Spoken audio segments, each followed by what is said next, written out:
ಕರ್ನಾಟಕ ಲಿಂಗಾಯತ ಶಿಕ್ಷಣ ಸಂಸ್ಥೆಯ ಇವತ್ತಿನ ಈ ರಾಜಾಜಿನಗರದ ನಿಜಲಿಂಗಪ್ಪ ಕ್ಯಾಂಪಸ್ನಲ್ಲಿರುವ ಈ ಶಾಲೆ ಇಂಗ್ಲಿಷ್ ಮೀಡಿಯಂ ಶಾಲೆಯನ್ನು KLE ಸೊಸೈಟಿ ಕೆ ಪಾಟೀಲ ಶಾಲೆ ಅಂತ ನಾಮಕರಣ ಮಾಡಲಿಕ್ಕೆ ನನಗೆ ಬಹಳ ಖುಷಿ ತಂದಿದೆ. ಆ ಕಾರ್ಯಕ್ರಮದಲ್ಲಿ ನಾನು ಖುಷಿ. ಈ ಕಾರ್ಯಕ್ರಮದ ಅಧ್ಯಕ್ಷ ಹೊಂದಿರುವ KLE ಸೊಸೈಟಿಯ ಅಧ್ಯಕ್ಷರಾದ ಶಾಸಕರಾದ ಶ್ರೀ ಮಂತೀಶ್ ಕೌಜಲಗಿ ಅವರೇ, ಈ ಕಾರ್ಯಕ್ರಮದ ಮುಖ್ಯ ಅತಿಥಿಗಳು ಮಾನ್ಯ ಕೇಂದ್ರ ಮಂತ್ರಿಗಳು, ಆತ್ಮೀಯ ನನ್ನ ಮಿತ್ರರಾದ ಶ್ರೀ ಪ್ರಹ್ಲಾದ್ ಜೋಶಿ ಅವರೇ, ಈಗ ತಾನೇ ಮಾತಾಡಿದ ಮಾನ್ಯ ಶ್ರೀ ರುದ್ರಪ್ಪ ಲಂಬಾಣಿ ಅವರೇ, ಈ ಕಾರ್ಯಕ್ರಮದ ಮೊದಲನೇ ಸಲ KLE ಸೊಸೈಟಿ ಕಾರ್ಯಾಧ್ಯಕ್ಷ ಆದ್ಮೇಲೆ ನನ್ನನ್ಸದ ಈ ಕ್ಯಾಂಪಸ್ ನಲ್ಲಿ ಬರುತ್ತಿರುವ ಮಾನ್ಯ ಅಮಿತ್ ಕೋರೆ ಅವರೇ ಹಾಗೂ ಎಲ್ಲ KLE ಸಂಸ್ಥೆ ಆಡಳಿತ ಮಂಡಳಿ ಸದಸ್ಯರೇ, ಯಾವತ್ತು ಈ ಸಂಸ್ಥೆಯಲ್ಲಿ ಈ ಲೋಕಲ್ ಗವರ್ನಿಂಗ್ ಬಾಡಿ ಮೆಂಬರ್ರೆ ಮತ್ತು ಈ ಕ್ಯಾಂಪಸ್ನ ಎಲ್ಲ ನಮ್ಮ ಶಿಕ್ಷಕ ವರ್ಗದವರೇ, ನನಗೆ ಬಹಳ ಖುಷಿ ಆಗಿದೆ. ಮತ್ತೆ ಕೆ ಪಾಟೀಲ್ ಹೆಸರು ಬೆಂಗಳೂರಾಗ ಯಾಕಂತ ಕೇಳ್ಬೋದು. ಕೆ ಪಾಟೀಲ್ ಇತಿಹಾಸ ನಿಮ್ ಅದ್ರೊಳಗೆ ಪೂರ್ಣ ಬರ್ದೇ ಇಲ್ಲ ಅಮ್ಮ. ನಾನು ಅವ್ರ ಕಂಡ ಕೆ ಪಾಟೀಲ್ ಕಂಡದ್ದು, ಅವರ ಇತಿಹಾಸ ಓದಿದ್ದು ಎರಡು ವ್ಯಕ್ತಿಗಳು. ಆ ಕಾಲದಲ್ಲಿ ಧಾರವಾಡ ಅಖಂಡ ಜಿಲ್ಲಾ, ಆ ಜಿಲ್ಲೆಯಲ್ಲಿ ಎರಡು ದೊಡ್ಡ ವ್ಯಕ್ತಿಗಳು, ಒಬ್ರು ಕೆ ಪಾಟೀಲ್, ಮತ್ತೊಬ್ರು ನಮ್ಮ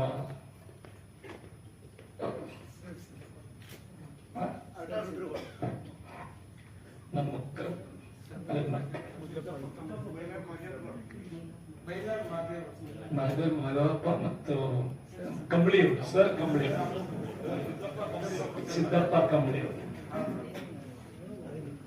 ಬಹುತೇಕ ಈ ಭಾಗದ ಜನ ಇದ್ದಾರೆ, ಬೆಂಗಳೂರು ಜನ. ಆಗಿನ ಮುಂಬೈ ಪ್ರಾಂತದ ಶಿಕ್ಷಣ ಸಂಸ್ಥೆಯಲ್ಲಿನ ಓದೋದಂದ್ರೆ ಒಂದು ದೊಡ್ಡ ಕಷ್ಟ. ಯಾಕಂದ್ರೆ ಸಂಸ್ಥೆಗಳನ್ನೇ ಇಲ್ಲಾಗಿದ್ದು. ನಿಮಗೆಲ್ಲ ಮೈಸೂರು ಮಾರಾದ್ರು ಈ ಭಾಗದಲ್ಲಿ ಎಲ್ಲ ಕಡೆ ಶಾಲೆ ಕಾಲೇಜುಗಳು ಇನ್ನು ವಿಶ್ವವಿದ್ಯಾಲಯಗಳು ಮಾಡಿದ್ರು. ನಾವು ಮುಂಬೈ ಪ್ರಾಂತದಲ್ಲಿರೋ ಪ್ರಜಾಪ್ರಭುತ್ವದಲ್ಲಿರೋ ನಾವೆಲ್ಲ ಅಲ್ಲಿ ಸಂಸ್ಥೆ ಹುಟ್ಟಾಕಿದ್ದು ದಾನಿಗಳು ಹಾಗೂ ಫಿಲಾಂಥ್ರಪಿಸ್ ಅಂತೇಳಿ ಮತ್ತು ಬಹಳಷ್ಟು ಶಿಕ್ಷಣ ಕೊಡ್ಲಿಕ್ಕೆ ಶಿಕ್ಷಣ ಸಂಸ್ಥೆ ಹುಟ್ಟ. ಅದರ ಪೈಕಿ KLE ಸಂಸ್ಥೆ ಒಂದು. ಹೇಳಿದೆ 110 ವರ್ಷದಿಂದ ಶಿಕ್ಷಣ ತಗೊಳ್ಳೋದಂದ್ರೆ ಬಹಳ ಕಷ್ಟ. ಎಲ್ಲರೂ ಪುಣೆ, ಈಗ ಬೆಂಗಳೂರು ನಮ್ಮ ಸಂಬಂಧ ಇಲ್ಲ, ಪುಣೆಗೆ ಹೋಗ್ಬೇಕು, ಇಲ್ಲ ಮುಂಬೈಗೆ ಹೋಗ್ಬೇಕು. ಆದ್ರೆ ಮೊದಲನೇ ಸಲ ಈ ಸಂಸ್ಥೆ ಬೆಳಗಾವಿಯಲ್ಲಿ ಒಂದು ಶಾಲೆ ಪ್ರಾರಂಭ ಮಾಡಿದ್ರು. ಆ 7 ಜನ ಸಪ್ತ ಋಷಿಗಳು, ಅವರು ಸ್ವತಃ ಶಿಕ್ಷಕರಿದ್ರು. ಯಾಕಂದ್ರೆ ದುಡ್ಡು ಎಲ್ಲೇ ಕೊಡೋದು, ಪಗಾರ ಎಲ್ಲೇ. ಅದಕ್ಕೆ ಬಡ ವಿದ್ಯಾರ್ಥಿಗಳು, ರೈತರ ಮಕ್ಕಳನ್ನು ಕರ್ಕೊಂಡು ಶಿಕ್ಷಣ ಸಂಸ್ಥೆ ನಡೆಸಿದ್ರು. ಇವತ್ತು ಹಚ್ಚಿದ ಗಿಡ 110 ವರ್ಷ ಆಗ್ತದೆ. ಬಹಳ ಅಭಿಮಾನದಿಂದ ಹೇಳಲಿಕ್ಕೆ ಬಯಸ್ತಾ ಇದ್ದೀನಿ. 148,000 ವಿದ್ಯಾರ್ಥಿಗಳು KLE ಸಂಸ್ಥೆಯಲ್ಲಿ ಓದ್ತಾ ಇದ್ದಾರೆ. ಇನ್ನು ಕೆ ಪಾಟೀಲದ್ದು ಸ್ವಾತಂತ್ರ್ಯ ಹೇಳ್ತಲ್ಲ, ಆ ಭಾಗದಲ್ಲಿ ನಮ್ಮಲ್ಲಿ ಪ್ರತಿಯೊಂದು ಮನೆಯಲ್ಲಿ ಸ್ವಾತಂತ್ರ್ಯ ಹೋರಾಟ. ಉತ್ತರ ಕರ್ನಾಟಕದಲ್ಲಿ ಇಲ್ಲಿ ನೀವೆಲ್ಲ ಸುಖದಿಂದ ಇದ್ರಿ, ಮಹಾರಾಜರಿದ್ದರು, ನಿಮ್ಗೆ ಸ್ವಾತಂತ್ರ್ಯ ಬೇಡಾಗಿತ್ತು. ಆದ್ರೆ ನಮ್ಮ ಆ ಭಾಗದಲ್ಲಿ ಪ್ರತಿಯೊಬ್ಬ ವ್ಯಕ್ತಿ ಸ್ವಾತಂತ್ರ್ಯ ಹೋರಾಟದಲ್ಲಿ ಭಾಗವಹಿಸ್ತಿದ್ರು. ಹೆಣ್ಮಕ್ಳು, ಗಂಡ್ಮಕ್ಳು. ಕೆ ಪಾಟೀಲ್ರು ಅವ್ರ ಇತಿಹಾಸದಲ್ಲಿ ಸುಮಾರು 3 ಸಲ ಅವ್ರು ಜೈಲಿಗೆ ಹೋಗ್ತಾರೆ. ಒಂದೊಂದು ಜೈಲ್ದಾಗ 3 ತಿಂಗಳು 6 ತಿಂಗಳು. ಯಾಕಂದ್ರೆ ಬ್ರಿಟಿಷ್ ಅಗೇನ್ಸ್ಟ್ ಎಷ್ಟು ಮೂವ್ಮೆಂಟ್ ಮಾಡಿದ್ರಿಂದ ಅವರು ಅಂತ ವ್ಯಕ್ತಿ.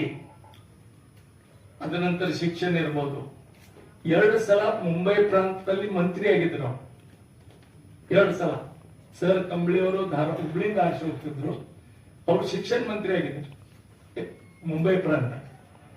ಆ ಕಾಲದಲ್ಲಿ ಬಹುತೇಕ ಆ ಕಾಲ ಹಿಂಗಿತ್ತು, ಹೊಲದ ಮ್ಯಾಗ ಯಾರ ಹೆಸರಿರ್ತೈತೆ ಅವ್ರು ಅಷ್ಟೋ ಓಟ್ ಹಾಕೋದು ಆ ಕಾಲ.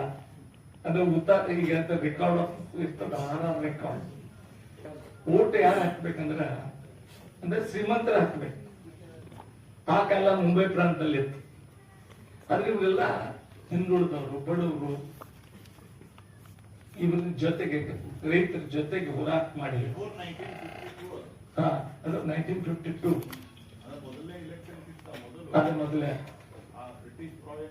ಬ್ರಿಟಿಷರು ಅದು ಉತ್ತರ ಅಷ್ಟೇ ಅದೇ ಅದೇ ಒಂದ್ ಸ್ವಲ್ಪ ನನ್ ಕನ್ಫ್ಯೂಸ್ ಇದ್ದಂಗೆ ಹೇಳಲಿಲ್ಲ. ಆದ್ರ ವಯಸ್ಸಾಯ್ತು ಏನ್ ಮಾಡ್ತೀವಿ, ಅದಕ್ಕೆ ಚೇರ್ಮನ್ಶಿಪ್ ಬಿಟ್ಟಿರ.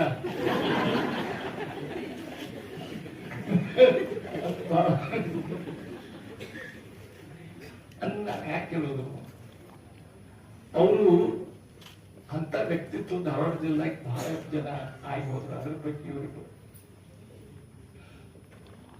ನಾವು ಲಮಾಣಿ ಯಾಕೆ ಕರೆದ್ರೆ, ಲಮಾಣಿ ಅಲ್ಲಿಯೋ ಅವ್ರು ಎಲ್ಲಿ ಹುಟ್ಟಿದ್ರು, ಬ್ಯಾಡಗಿ ತಾಲೂಕಾದಾಗ ಒಂದು ಸಣ್ಣ ಹಳ್ಳಿಯಲ್ಲಿ ಹುಟ್ಟಿದ್ರು. ಎಂತ ಹಳ್ಳಿ ಅಂದ್ರ ಬಹಳ ಇವತ್ತು ಕೇಳ್ತೀವಿ, ಒಂದ್ ಬಹಳ 2,000-3,000 ಜನಕ್ಕೆ ಇರುತ್ತೆ. ಶಾಲೆ ಕಲ್ತರು, ಶಿಕ್ಷಣ ಪಡೆದ್ರು ಕರ್ನಾಟಕ ಕಾಲೇಜು ಧಾರವಾಡದಲ್ಲಿ.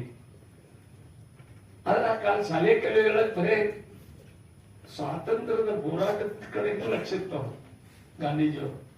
ಇಂಥ ಸಣ್ಣ ಹಳ್ಳಿಗೆ, ಸಣ್ಣ ತಾಲೂಕಾಕ ಸುಭಾಷ್ ಚಂದ್ರ ಬೋಸ್ ಅವ್ರನ್ನ ಕರ್ಕೊಂಡು ಬಂದಿದ್ದರಿಂದ ಎಷ್ಟು ವ್ಯಕ್ತಿತ್ವ ಇರ್ಬೇಕು ಅವ್ರೆ. ಆ ಕಾಲ ಮಹಾತ್ಮ ಗಾಂಧಿ ಅವರು, ಸುಭಾಷ್ ಚಂದ್ರ ಬೋಸ್ ಅವರು ಅಂತ ವ್ಯಕ್ತಿತ್ವ. ಅವ್ರು ಎಂದೂ ಅಧಿಕಾರ ಸಲುವಾಗಿಲ್ಲ, ಅಧಿಕಾರ ಬಿಟ್ಟರೆ ಆಮೇಲೆ ಕರ್ನಾಟಕ ಆಯ್ತು, ಕರ್ನಾಟಕದವರು ಅವ್ರಿಗೆ ಶಾಸಕರಾದ್ರು.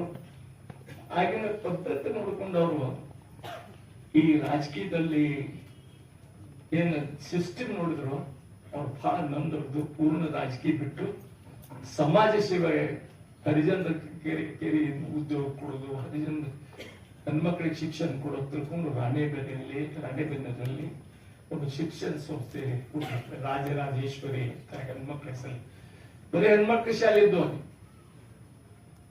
ಹೆಣ್ಮಕ್ಳಿಗೆ ಶಿಕ್ಷಣ ಕೊಡೋದ್ರಿಂದ ಸಮಾಜ ಮುಂದೆ ಹೋಗ್ಲಿಕ್ಕೆ ಅಂತ ಮಾಡಿದ ಏರ್ಪಾಡುಗಳು. ಸುಮಾರು 50 ಎಕರೆ ಜಮೀನು, ಶಾಲೆ, ಕಾಲೇಜು. ಅವರ ಮಗಳಾದ ಅವರು ನೋಡಿ, ಅವರು ಸ್ವಾತಂತ್ರ್ಯ ಹೋರಾಟಗಾರರು, ಬಡವರ ಅವ್ರ ಮಗಳು ಸಿನಿಮಾದ ಹೆಂಗ್ ಬದಲಿದ್ ನಾನು ಬಹಳ ವಿಚಾರ ಮಾಡ್ತೇನೆ. ಅವರು ಮುಂಬೈದಲ್ಲಿ ನಾವು ಹೋಗಿದ್ದೆ, ಪಿಕ್ಚರ್ ಎಲ್ಲ ಪ್ರೊಡ್ಯೂಸರ್ ಅವರು, ಡೈರೆಕ್ಟರು ಅಷ್ಟೇ ಅಲ್ಲ, ಎಷ್ಟೋ ಡೈರೆಕ್ಟರ್, ಈಗ ಫೇಮಸ್ ಡೈರೆಕ್ಟರ್ ಹೇಳಿದ್ರೆ ಆ ಎಲ್ಲಾ ಡೈರೆಕ್ಟರ್ಗಳಿಗೆ ಇವ್ರು ಗುರುಗಳಾಗಿ ಕೆಲಸ ಮಾಡಿದ್ದಾರೆ. ಈಗ ಅಂತ ವ್ಯಕ್ತಿತ್ವ ಅವ್ರ ಮಗಳ. ಅದಕ್ಕೆ ನನಗೆ ಯಾವಾಗಲೂ ಒಮ್ಮೆ ಅನಿಸ್ತದ, ಸರ್ ಉತ್ತರ ಕರ್ನಾಟಕದಲ್ಲಿ ಜನ ಹುಟ್ಟಿದ್ದೇವೆ ನಾವೆಲ್ಲ, ಬಹುತೇಕ ಪಾಪ ಮಾಡಿದೇವು ಅಂತ. ಯಾಕಂದ್ರೆ ನಮ್ಗೆ ಯಾರು ಕೇಳೋರೇ ಇಲ್ಲ. ದೇವಪಟ್ಟಣ ಅಂತವ್ರು ಎಂತ ರತ್ನಗಳು ನಮ್ಮಲ್ಲಿ ಆಗಿ ಹೋಗಿದವು. ಆದ್ರೆ ಬೆಂಗಳೂರಾಗ ಮಾತ್ರ ಅವ್ರಿಗೆ ಗುರ್ತಿಲ್ಲ. ಅಲ್ಲೇ ಗೊತ್ತಿರಲಿಲ್ಲ, ಧಾರವಾಡದಾಗ ಗುರ್ತಿಲ್ಲ. ಈಗ ಬೆಂಗಳೂರಿಗೆ ಹೆಂಗ್ ಗುರ್ತಾರೆ.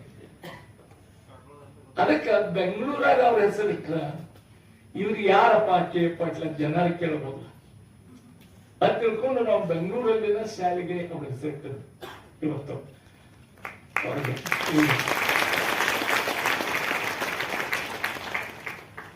ನೋಡಿ ಹೇಳಿದೆಲ್ಲ, ಅವ್ನು ಓದ್ಬೇಕು, ಅವ್ರ ಇತಿಹಾಸ ಓದ್ರಿ. ಅದನ್ನ ಬಹಳ ಸಲ ಆ ಕಾಲದಲ್ಲಿ ಲೇಖನ ಬಹಳ ಕಡಿಮೆ ಇತ್ತು. ಆದ್ರೆ ಅವರು ಇಡೀ ಜೈಲ್ದೊಳಗೆ 3 ದಿನ ಅವಷ್ಟೊಳಗೆ ಜೈಲಿಗೆ ಹೋಗ್ತಾವ್ರ ಬ್ರಿಟಿಷರ್.